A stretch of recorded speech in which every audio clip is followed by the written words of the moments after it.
Well, greetings and salutations, everyone. I hope everyone is still doing well, and welcome to today's second half. The second half, it gets us a little closer to tonight's Saturday Nightmares, live from New York, our live stream at 12 a.m. Eastern Standard Time. I hope to see you all there. We have a lot of fun, and we share a lot of experiences and theories, and just talk about everything and anything. But before we get into this upload, a couple links. As many of you know, I rely on Patreon, PayPal, channel membership, and the merch to help the channel to continue to grow and go. Links to Patreon, PayPal, and channel membership is in the description below. Merch displayed directly under the video. Also, Dogman Frightening Encounters, Volume 1 through 3, the audiobook versions. They were written and researched by Tom Lyons, narrated and produced by me, Jeff Nadolny. Those audiobooks are available on Audible, Amazon, and iTunes, links to which are also in the description as well. And finally, last but definitely not least, if you'd really like to help support the channel to continue to grow and go, simply subscribe. It does not cost a cent. Click the like button. Takes half a second. If you don't want to miss out on any of the informative uploads I put out daily, click that bell icon, and folks, please leave a comment. Why? Well, because all of these things really do help the channel to continue to grow and go. And folks, they definitely do matter. Now, everyone, I have taken far too much of your time. Let's jump into tonight's second half, shall we? A few people that I've had reach out, one being the Pennsylvania Delaware fisherman who had that absolutely horrific experience. This gentleman that I'm going to share his experiences with you guys right now is a longtime subscriber of the channel. A few others. Actually was subscribed to a lot of other channels, and then through the years he just kind of dwindled down. And longtime lurker. Listens to every live stream that I do. And he actually has never commented. He joked a little bit about some of the things that I say in the last couple of weeks on the live streams. So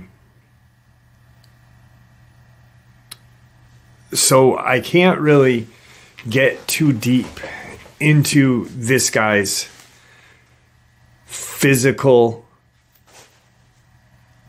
region of where he lives, because it would be that easy to identify his location. And one, he does not want the government to ever know that he shared this. And I said, you know, hey, bottom line is if they ever, you know, are monitoring any kind of channel, anyone's channel, they will find out who you are, unfortunately. His biggest thing is he doesn't want people coming to his property and looking for these things that lurk around his property. Wisconsin is the state he lives in. He lives in northern Wisconsin. We've all heard Elkhorn, Wisconsin, Beast of Bray Road. That's southeast Wisconsin. If you look at a map, and he is northern Wisconsin. His family has had a farm in that area for almost 120 years. His great-grandfather or great-great-grandfather was one of the first kind of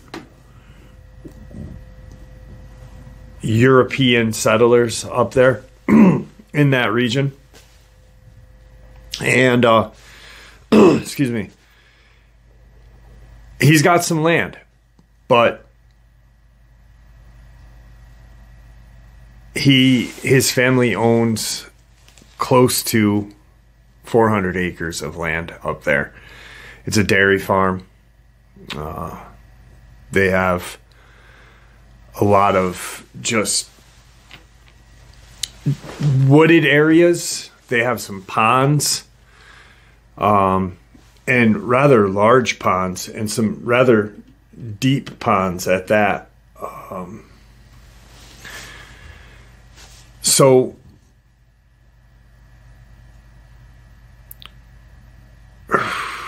he is just kind of south of Cedar Rapids in Wisconsin. And so right around COVID time is when this all started to occur. His family has always talked about large, kind of hairy cryptids running through their property. Nothing's ever hurt their livestock. They found deer gutted and torn apart.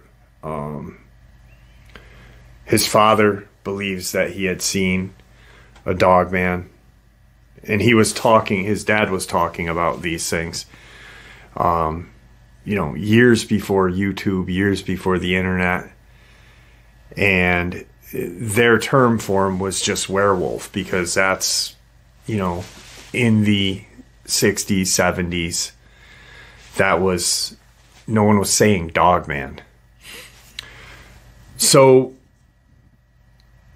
it wasn't a new thing for his family to know these things are out there. And it wasn't a daily basis thing either. It was maybe once every 10 years someone would see something. Some of his friends, other farm friends and such, workers. So it wasn't an everyday occurrence. That's one of the key things to remember. Probably 6 months into restrictions and when things kind of got locked down in COVID, he started to notice that some of his livestock had these wounds on them. None dead, but some had some really deep lacerations and gouges taken out of their hindquarters, around their neck region. It almost looked like something was trying to stop them from running and couldn't. And he had started to, say, I wonder what the hell is going on. Maybe it's a mountain lion. We've never had any kind of attack on any of our livestock. Some of our cows have gotten sick and died. And we found them, predators or whatever scavenger like animals, coyotes, would find like a dead cow, and of course easy meal, but nothing what like he was witnessing at this time. And so he decides that he's gonna start asking a few people, hey, have you had any of your cattle messed with or any kind of damage done to your livestock?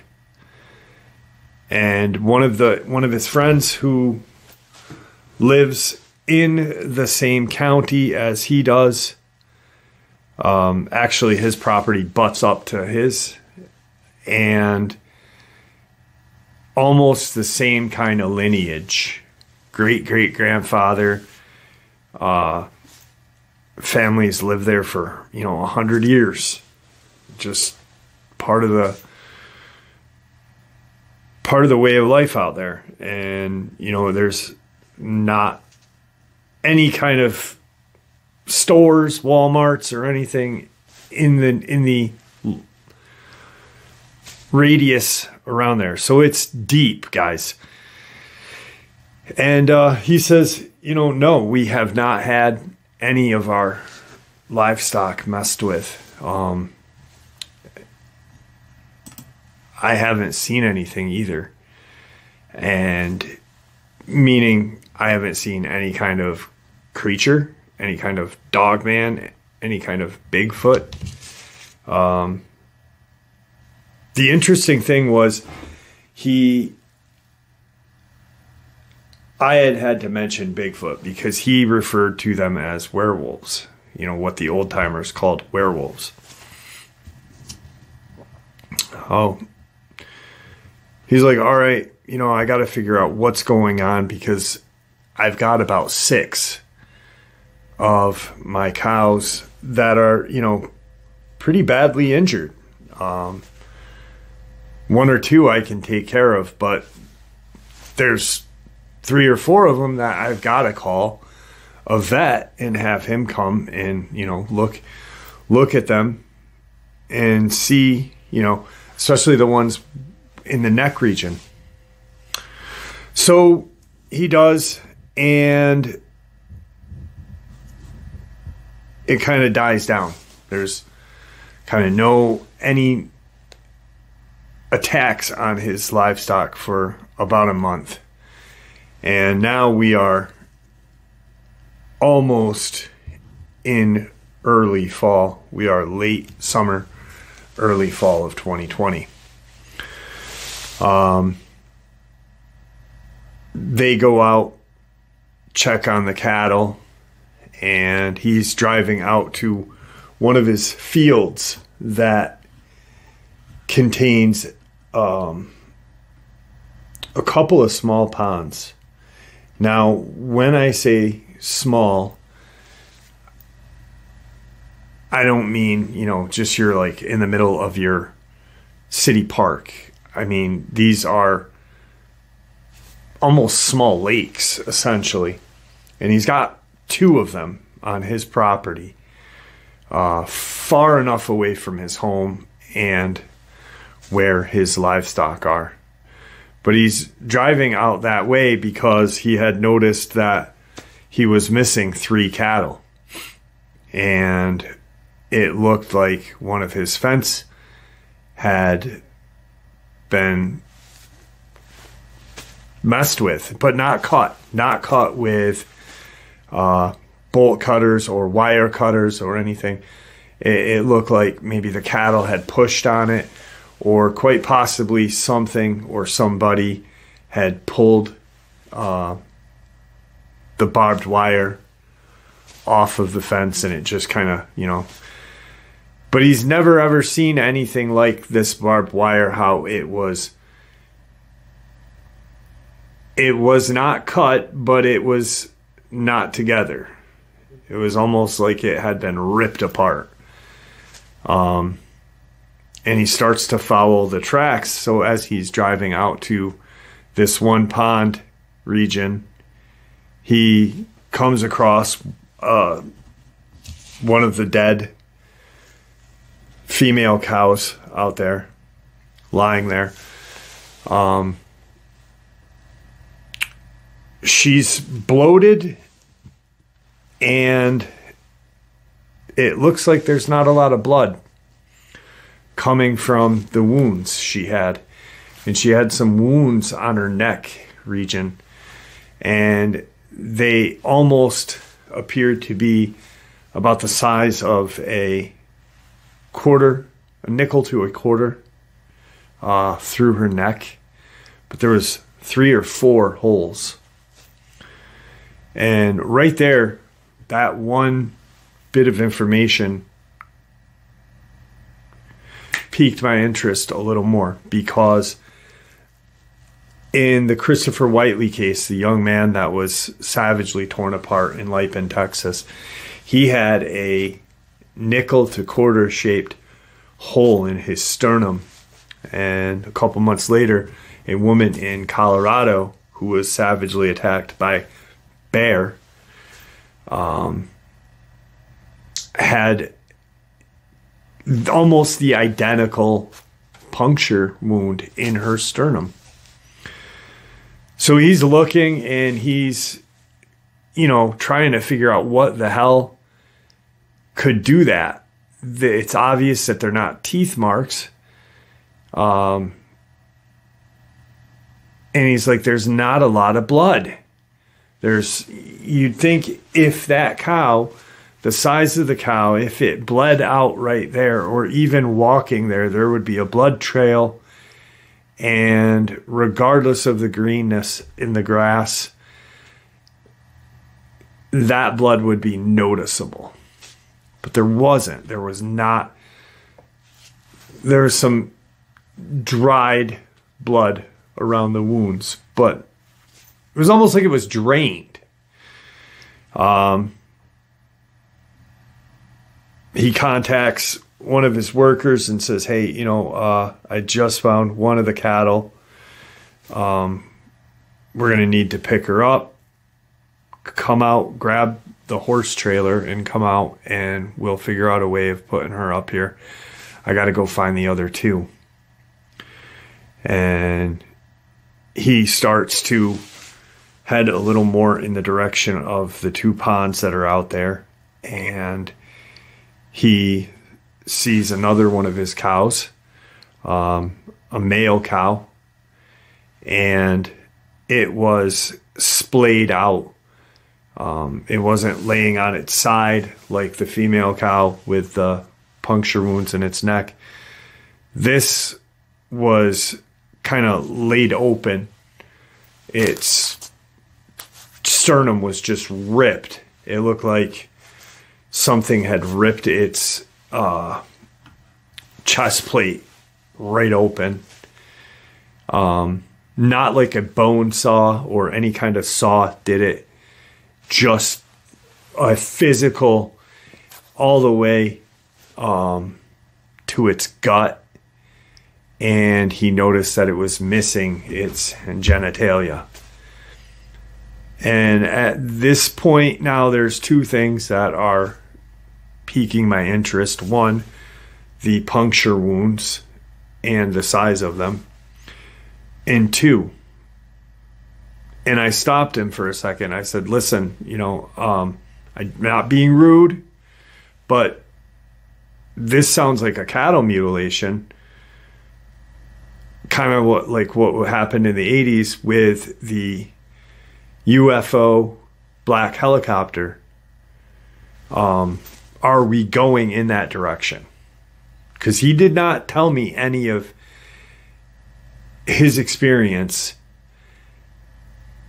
in the email. He just said, I have some very damning experiences that I need to share. I can't share them with anyone else. I can share them with other people, but I don't want to. So I'm like, are we getting to that? And he's like, no. It does seem like it, but no. And he's never seen anything like what he saw with that cow. It was like a 2-year-old male bull. And it had its testicles before it was found, and now it obviously doesn't. And its male member was also kind of just like, whatever did this just ripped its chest plate and just ripped. It was a terrible, ferocious attack. Intestines and other things were kind of just strewn, and a lot of blood. A lot of blood was on this location. So he now calls the same guy that he called and said, listen, don't scratch coming out here, but grab a couple of other guys with you, and some that can stomach what they're about to see. I found a second cow, and it's fairly torn apart. Make sure you have a rifle with you. And his employee is kind of like, all right, do you have a rifle in your truck? And I do have my rifle with me. Get a 30-30 lever action with him. And he said,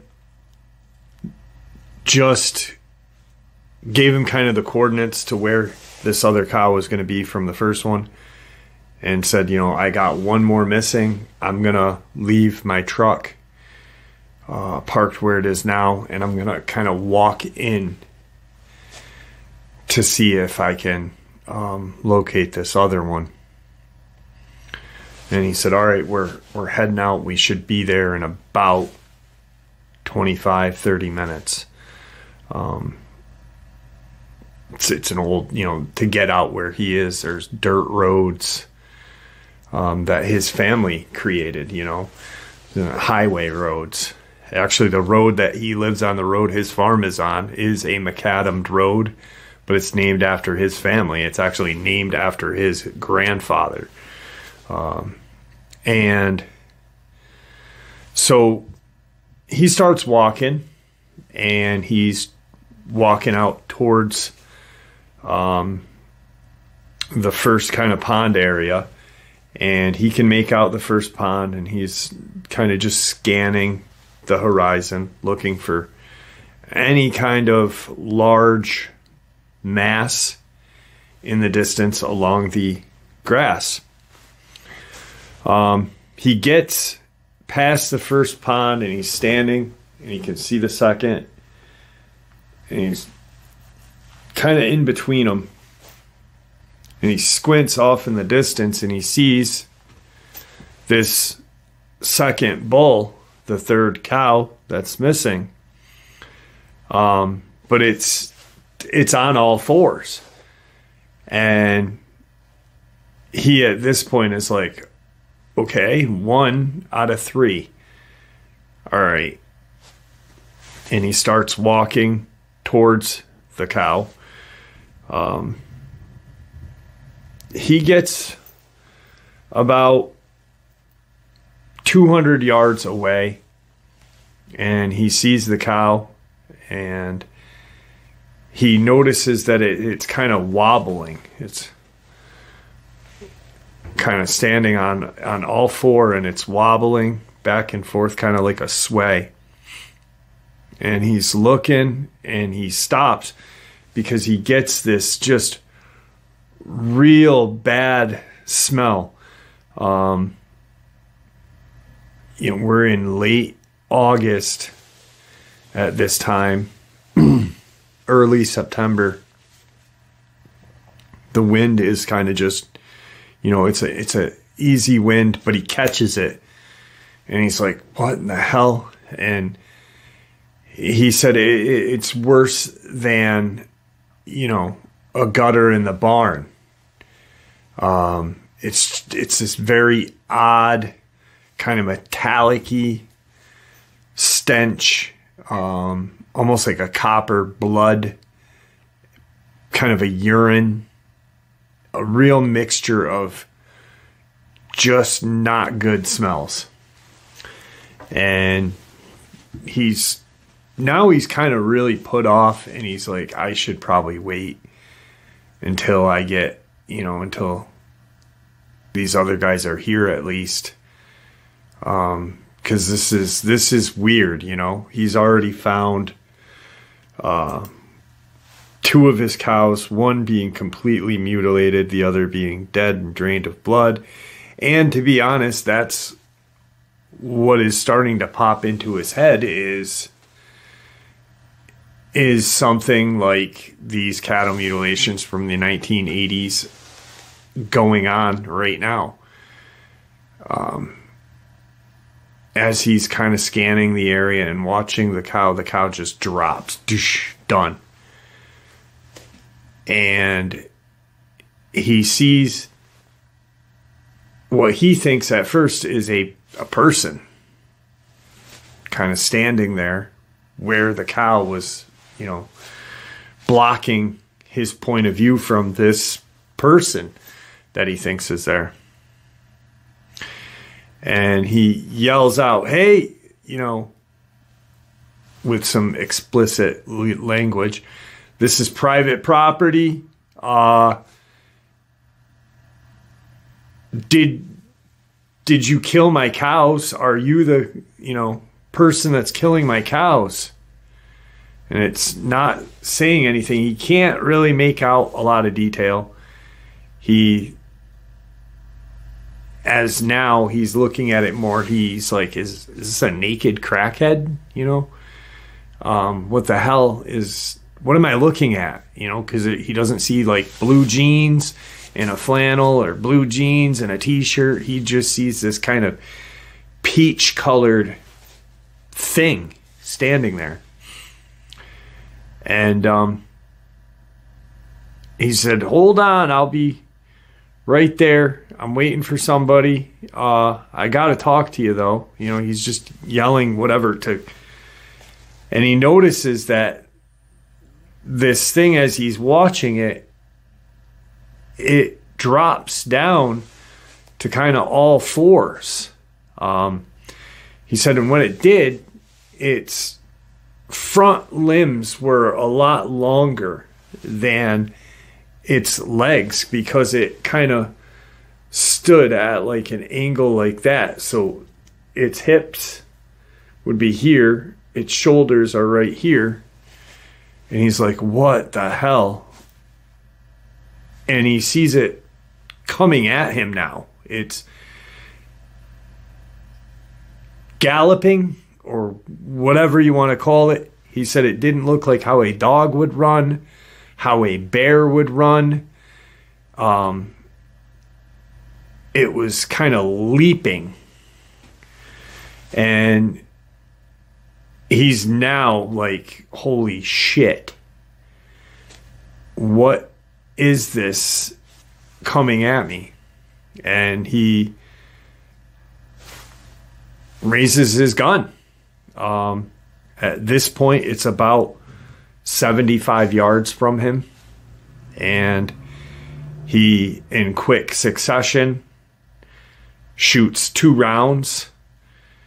The thing stops and tries to stand up and lets out this kind of high-pitched, kind of shrill, not like a growl, not like a howl, but this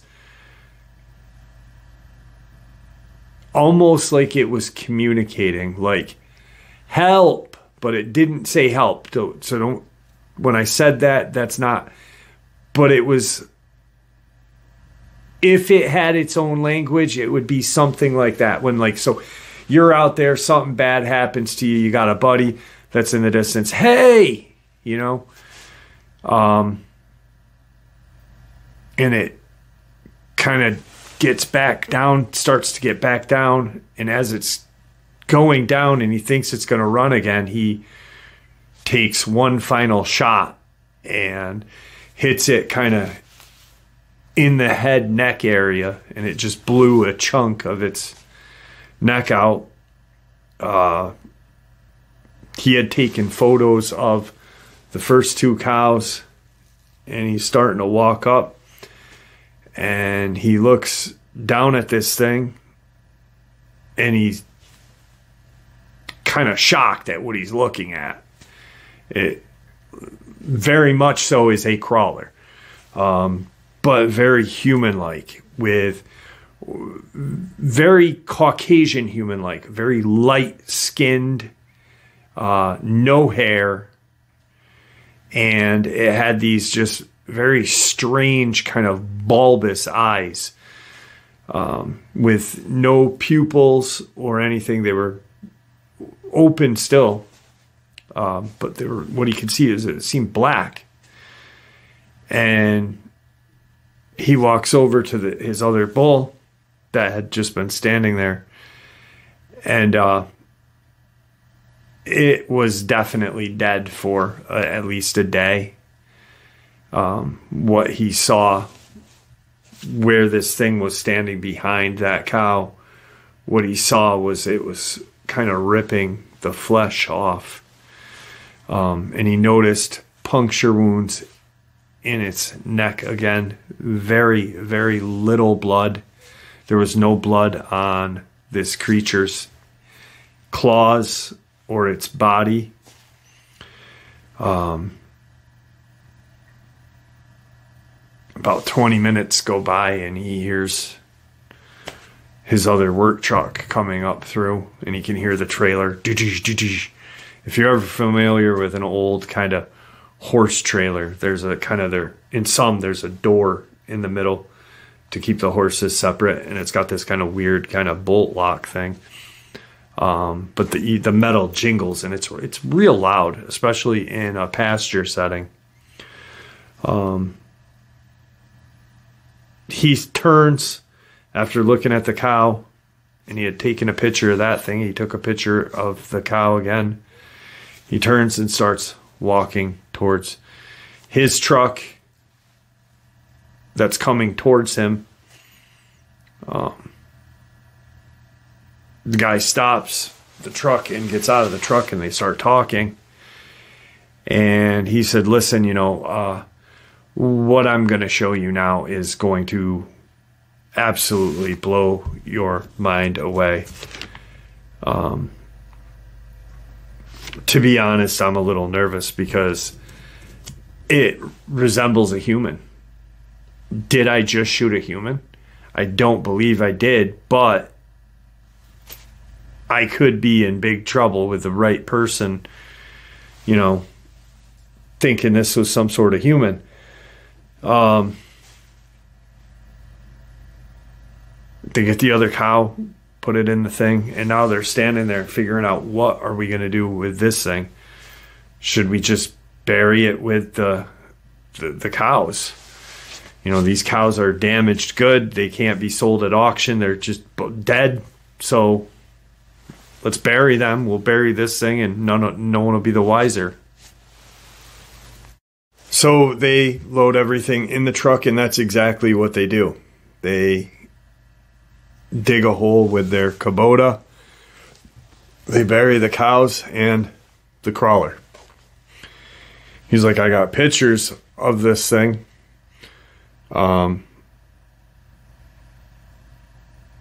We can't say anything, about this. And he knows his workers. He's employed them for, years. They have a good life working for him. They have a trailer on his property that they don't pay rent. They live in a fairly new trailer. Each employee, he's got about 5 employees with him. But each employee that has been with him for a long period of time has their own kind of truck that he bought. His family's well off. Not super uber rich. They're driving, 2010 Dodge Rams. They all don't have a 2023, Ford F-350, but they all have a decent vehicle. So he trusts the few men that were, on that scene. And they bury everything. And the next day goes by smooth. They notice that there's no tears in the thing. But they get a weird kind of feeling around the inner part of the farm, close to his house, close to the trailers that his employees live at. And later on in the afternoon, about the second or third day, one of his employees' daughter, the one guy that's married and has children that live on the land, and he considers, this guy's kids his niece and nephew, comes running to the farm, freaked out. her father's like, what's wrong? What's wrong? And he's right there, the owner. And she said, I was sitting on the back kind of decking area of our house, Daddy, and I saw this man kind of standing off in the distance looking at me. And they've never had, where he lives, there's no people, some random Joe is going to walk onto his property and look at, this girl sitting on the back deck tanning herself, and that never happens. So this is where shit starts to get real for him.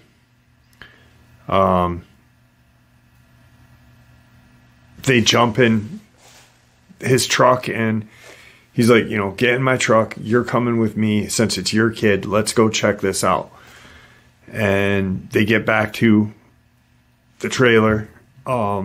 And I shouldn't even say trailer because he said they're double wides. He said they're beautiful. And they don't pay rent, but they're very loyal to him. And they look around and they look off in the distance where the little girl said she's seen this thing. And there's 4 of these crawler things standing in the horizon, and they can make it out. And they're like, what the hell is that? And he said, get inside to the guy's daughter. And they proceed to say, hey, that's a couple of more of them things that's in that ditch over there. What should we do? Go get one of your rifles. And his employee comes back out and they're just watching it. These things aren't moving. They're not moving at all. He scopes one in, not the owner, but his employee scopes one in and says, those are the same goddarn things that we just buried, but there are 4 of these things. One is standing bipedal. The other 3 are kind of crouched down like that first one. Ass down here, so the hips are right here and the shoulders are right here, like a hyena, watching them. And he said, what do you want me to do? Do you want me to take a shot? I'll take a shot if you want me to. I actually want to because it just scared the shit out of my daughter. He said, don't take a shot. I got an idea. I want to do this the right way. But whatever my idea is, do not ever talk about those 3 cattle and what we buried that day.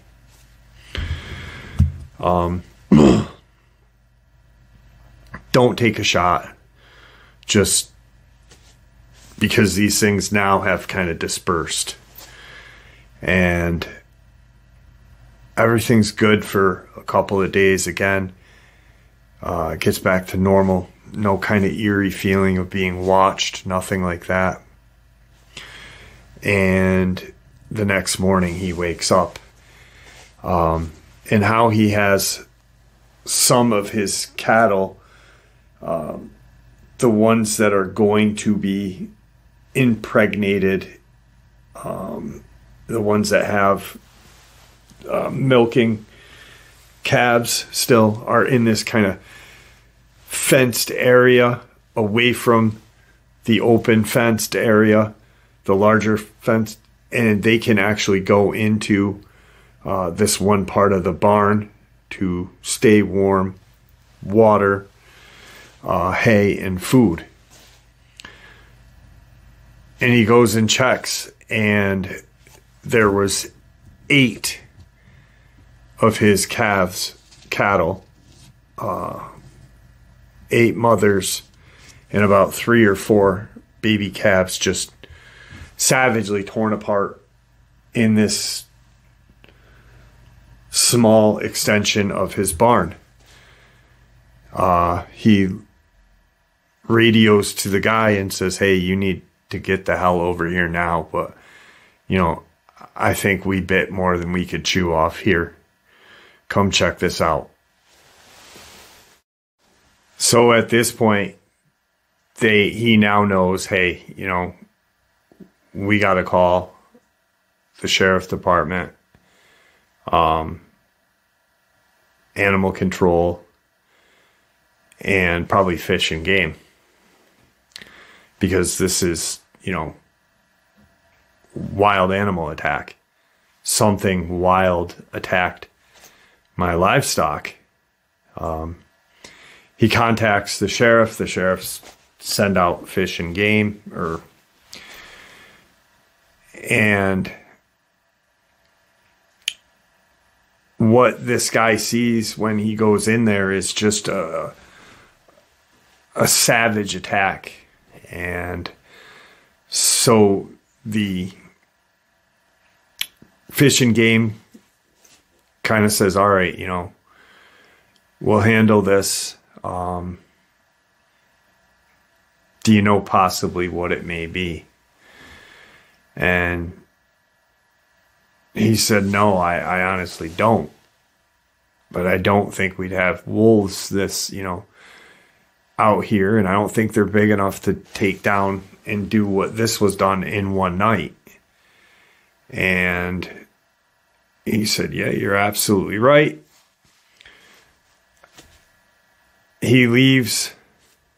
Come to find out, the guy with the daughter had stopped and talked to the Fish and Game guy and didn't tell him about the one that he shot and they buried, but told him about the 4 human-like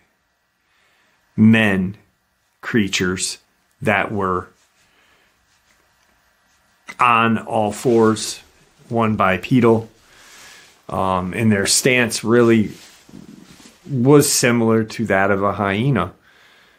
And he, of course, the owner didn't know this until later that day. And he said, you know, all right, great, thank you. We'll be back to handle this. We'll come back and, you know, if we have to hunt these, you know, wolves or bear or whatever this was, you know, we'll take care of it. And one of these officers, Fish and Game, come out looking for tracks. They don't find any wolf tracks. They don't find any mountain lion tracks. They don't find any bear tracks.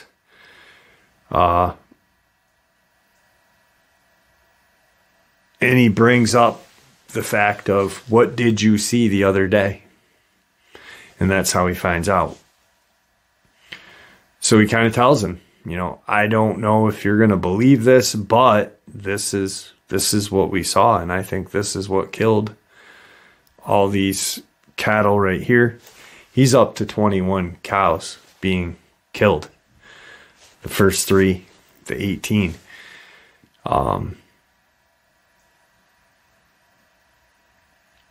Okay. Couple days go by. No incidents. No nothing. And the Fish and Game come in. The officer and a sheriff's deputy pull in. And they start talking about things and how we're going to do this and what you need to do. Why don't you take your family out of here for a day or two until we can hunt these things out, because we're probably going to have to hunt around your residential area along with your fields. And, you know, give your employees who don't live on the property some time off. The ones that do, have them go to family, have them go with you, who knows? Just, you're going to have to leave so we can take care of this, because we don't want to have any stray bullets by accident going through, you know, a double wide or your home and injuring family members. So they make the conscious decision to, all right, let's take off for a couple of days. We'll go to a hotel. It'll give us time to just get away. And they do.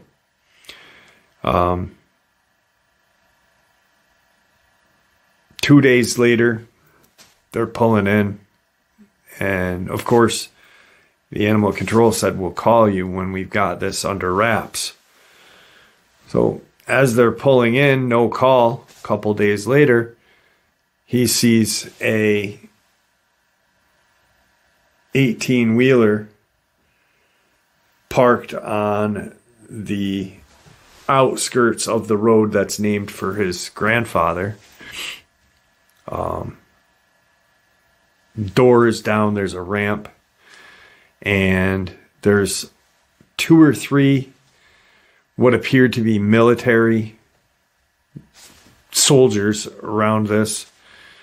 He pulls into more of his property and he sees the sheriff deputy, but he sees another 3, maybe 4 men with long rifles, wearing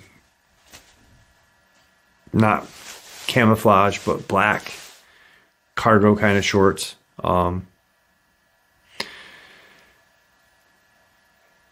And they proceed to say, hey, we're going to hunt these things down. We haven't had any luck. Are you sure you want your family to be here? We've got to, if something bad does happen, we don't want, this on us. So sign these paperwork. Sign this paper stating that you're giving us permission to hunt your land for whatever did this damage to your farm, your livestock. But also protecting everyone's ass. And after the fact, he realizes he signed a non-disclosure. There was a non-disclosure forms and paperwork kind of shuffled in the mix. They get out. They go to their double wide. He goes into his home with his wife. And they start talking about it a little bit. About an hour goes by. And the 2 employees that don't have kids that live on the land and their own modular or mobile home, whatever, double wide, they come in for dinner at the house.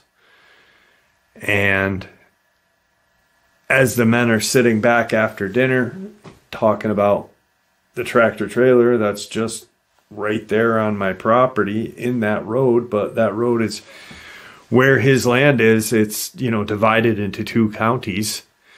But it's essentially on his property. That road is his property, even though it's paved and maintained by the highway department. Not highway, but, the plow department and stuff and whatever. It's still all his property. So they're shooting the shit. And all of a sudden they hear this just deep, long howl out in the distance. And all of them kind of look at each other and they're like, that's not a wolf. Whatever that thing was, the volume of it and the fear that it was just roar. And he said, listen, let's all bunk at my house tonight. He absolutely trusts his employees that live on the land. So he said, I'd feel terrible if something happened to any of you. We just had dinner. Your family is my family. My family is yours. We'll protect each other. We don't know what these guys are up to, but whatever the hell that was. No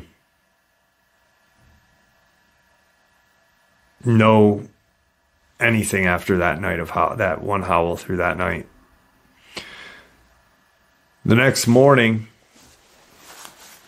They wake up. He wakes up. It's 5 in the morning. Sun's coming up. He's used to it. Something he's done his entire life. So he looks out. And he looks over towards where the truck is. And he kind of turns this, like, what the hell? He sees about 5 soldiers dressed in black, long rifles. Few of them are carrying something, but he's looking and he sees these what look like body bags. They're a dark green colored body bag. And he looks and goes up into his second floor where he can look out better. He grabs a pair of binoculars and he looks out and he sees 6 body bags lined up. And he goes, what the hell? What just happened? And as he's looking, now mind you, it's only, sun's just coming up. So it's 5:30 max now. What he sees is this huge dog come out from the opposite side of where his farm sits here. The road where the tractor trailer parked is right here. That property is his beyond that, and all the rest is his property as well. As he's looking through the binoculars, what he sees is essentially either what Victor called werewolves, no tail, come walking around the trailer towards the body bags. But he's looking and he's like, what the hell is in that thing's mouth, and what the fuck is that thing? And he sees that it's one of those, another crawler. Now there's a total of 7, and there's a 7 to 8 foot tall werewolf on his property. And he's shocked. This is something that he was not supposed to see. The time, is way too early for most people to be moving around, but he can't do any work until a certain hour because of the paperwork he filled out. So he's not going to the barn and, take care of haying everything, feeding everything, checking waters and stuff out in the fields. Because now it's getting to that time where, you'd put a salt lick out for your cattle and stuff. So he can't do anything. But what he sees is this werewolf creature come out, and it stands up after it drops the crawler and looks around. He's watching it, and it looked like one of the men with the long rifle was saying something to it. And seconds later, this thing's dragging the bodies of these crawlers into the back of his, or not into the back of that tractor trailer that's parked on his road in front of his home.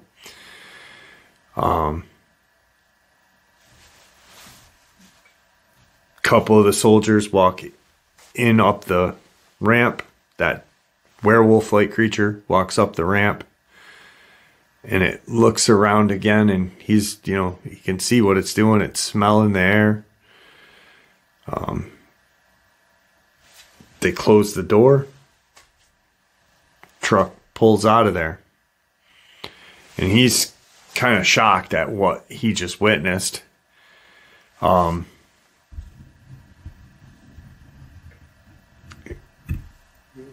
Hour and a half, around 8:30 in the morning. the Fish and Game come and say, I guess according to the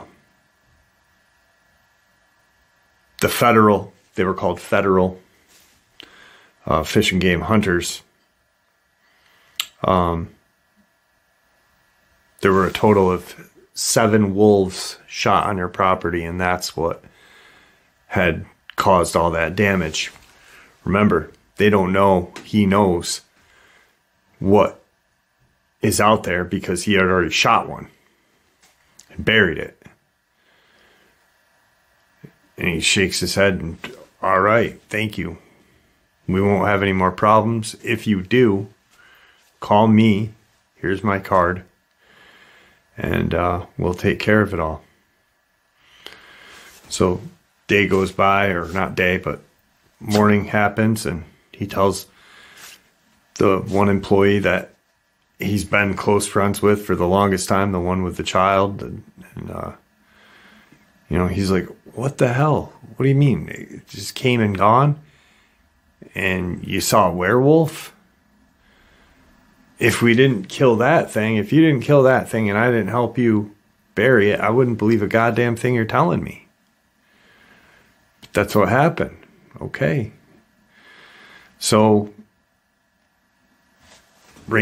park ranger, Fish and Game come up, say, hey, it's all done, here's your copy of the paperwork you filled out yesterday, and have a good day. You won't have any more issues. If you do,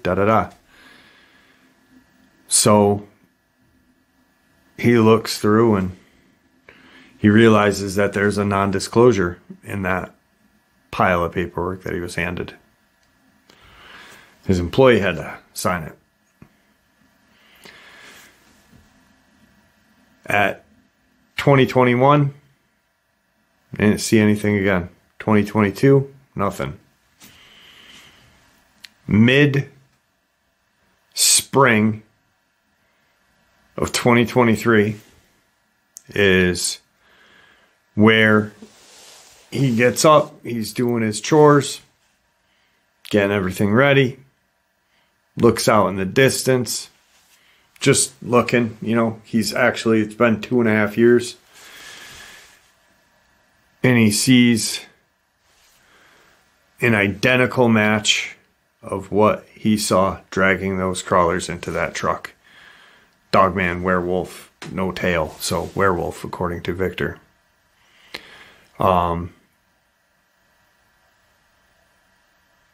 It catches his eye too, from a distance.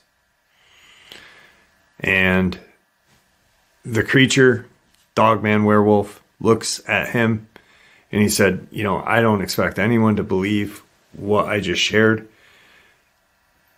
or what I'm going to tell you right now. But he said, I was close enough to where I could see, what it was doing, but not close enough to, and it put its finger on its lips and looked at him. Like, don't say anything ever. Put its hand down, dropped to all fours, and took off. And ever since then, he's never had any kind of livestock attacks. He's never seen any more of those crawlers, and he's never seen that werewolf-like creature. One man's experience with the government and these creatures, and he goes and starts talking to his employee, and he's like, well, shit, I got those pictures that I downloaded into my laptop. Let's share these photos and stuff with, whoever we can. Maybe we can get a book deal out of this. And then they start watching YouTube and start realizing there's people like myself, people like Steve from How to Hunt, James, Dark Waters, people that care about what's going on out there. They talk about this,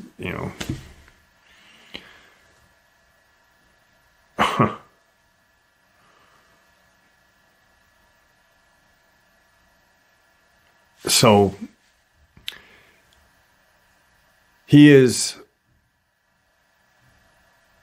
living in fear still to this day, but not because of the crawlers, not because of the werewolf, but because of the government and what they are capable of doing. And that is that man's experience, and he hopes he never has to ever experience anything like that again. And since that point, he never has. But he had to do something, and he did it. And the government forced him to sign a non-disclosure. Once again, Richland, Wisconsin. Right, butting up to another county, butting up to his best friend or farming friend's property. These things are fucking dangerous, man. These crawlers. Well, there you go, folks. I hope you all enjoyed tonight's second half as much as I enjoyed sharing it with you. I'd like to thank you all for supporting the channel. After all, it is your support that keeps the channel growing and going, and what gives us all a place and a chance to share our experiences and theories judgment-free, just simply treated with the respect we all deserve. Thank you. Everyone, please stay safe, happy, healthy, and ever vigilant, keeping an eye on our children, our pets, family, and friends. These creatures are real. They are out there and dangerous. Share this information with those you love and care about, and it may just help save their lives someday. And until next time, never stop asking the questions and never stop searching for the truth. God bless.